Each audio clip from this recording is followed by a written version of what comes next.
So Pedakurapadu నియోజకవర్గంలో Janasena party office start చేసింది మీరని చెప్పి నేను విన్నాను, ఇది కరెక్టేనంటారా? అవునండి, తీసుకున్నదే మేము.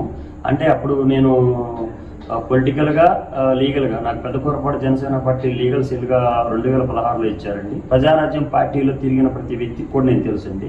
ఆ తర్వాత కాంగ్రెస్లో విలీనం చేయడం పట్ల, అంటే సార్ చిరంజీవి గారు కాంగ్రెస్లో విలీనం చేశారు, మీరు ఇంతే, ఇది మీ పార్టీ ఇలా పోయిందని చెప్పి చాలా ఏదో అది ఇది అన్నారు.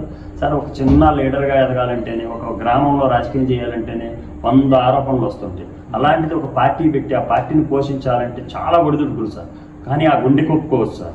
ఆ రోజు పార్టీ పెట్టేసి ఎన్టీ రామారావు గారు లాగా పార్టీని ముందుకు తీసుకొచ్చి అప్పట్లోనే కొంతమందిని గెలుచుకొని ఎమ్మెల్యేగా మంచి చేయాలని చెప్పేసి వచ్చారు.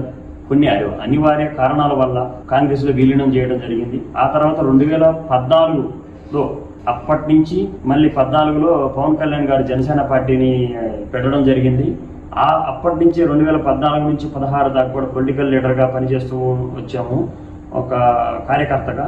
2016లో నాది లా ఎన్రోల్మెంట్ అయిపోయిందండి. వెంటనే మా జిల్లా లీగల్ సెల్ వారు అక్కడ అడ్వకేట్స్ ఎవరున్నారు, మాకు లీగల్ సెల్ కావాలి, ఇట్లా మా పార్టీ నేతల మీద కేసులు పెట్టి చూసుకునే వ్యక్తి అని అంటే అప్పుడు నన్ను గుర్తించారు. నేను కొన్ని కేసులు కూడా చేయడం జరిగింది. నా Pedakurapadu Janasena party legal cell ఇచ్చారు.